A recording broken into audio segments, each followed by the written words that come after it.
What's going on at the White House? You know, I wish I knew. You know, I am probably 9 out of 10 times defending him. And I was shocked. It was kind of stunning. Has the country, certainly I hope the answer is no, and has the president, have we become so desensitized that these shootings now are part of a news cycle that, from a marketing point of view, from a branding point of view, from a political point of view, from a human point of view, I don't have an explanation. From the point of view of an American, right? Yeah, I don't. I just don't. It's not a matter of somebody in the White House whispering in his ear, just as a guy. And it's not about giving Republicans a break, because you would say hammer the Republicans hard every single day. By the way, but tomorrow will come, not while the massacre is going on. And if you even want to go politically, forget from the human point of view, those are the moments that presidents act presidential. Right. Those are the moments, the hurricanes, the tragedies, where we kind of, that's when we look to, quote, the big guy or the big woman in the office. What about walking into the Oval Office with a basic common sense approach before you even get to all of those other things? The common sense approach, basic, Mr. President, no one's going to watch this. It's not going to be on TV. We've been preempted by constant coverage. That was Chuck's point yesterday. Just was not pragmatic.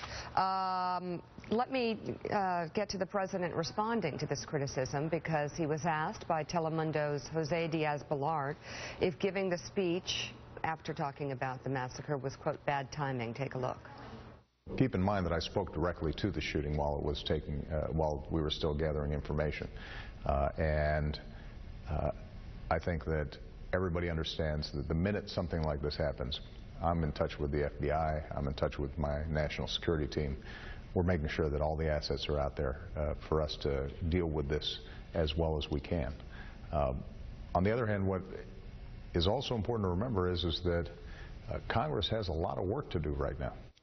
Donnie. It's kind of like they can walk and chew gum at the same time. Even his response didn't have the human touch to it. You know, well, of course you're in touch with the FBI. This wasn't a question of competency or that you don't have your hands on the wheel. This was just a question of, there's a Jewish term, sekel, and, you know, which Willie uses all the time. Yeah. You know, I actually would have expected him to say, you know, look, it was probably a mistake. Yeah. In retrospect, it was a mistake.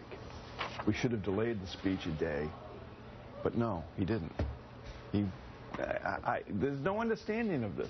Well, and again, listen, it's not just about one speech. It's not just about one day. It's about a growing concern among Democratic senators, and those ranks are swelling. Foreign diplomats, foreign leaders asking, what's going on? Are they engaged in there?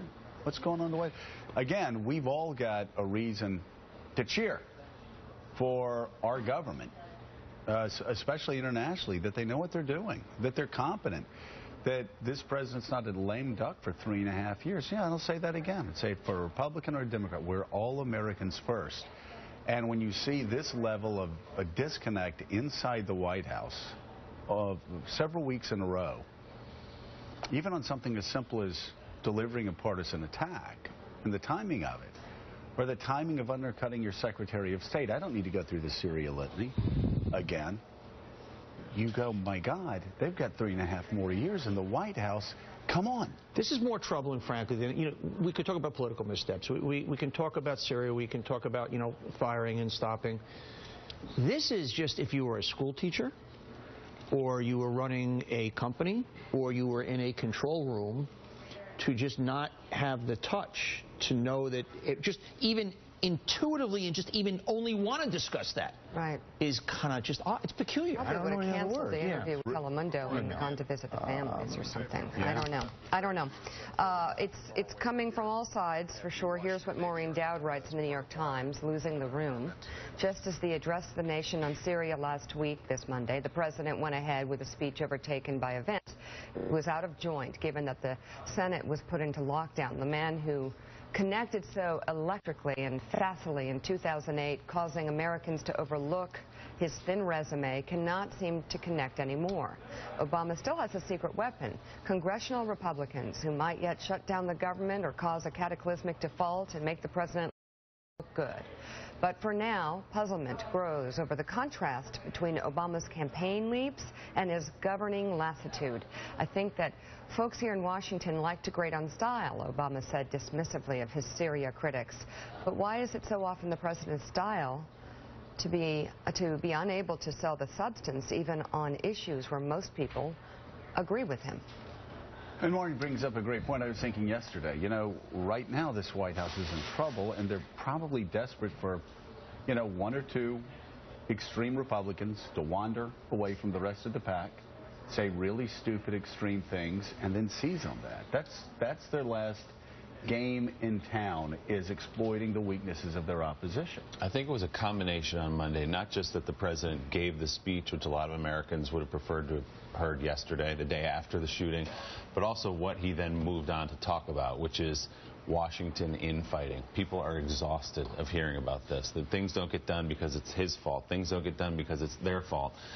People don't like that topic to begin with, so when you combine that with speaking in the moments that a shooting was going on, it was just tone deaf, doesn't it begin to say Talking about a government shutdown at the time that the Senate was literally shut down, locked down, because they believed another gunman may have been in Washington and believed the lives of a lot of people.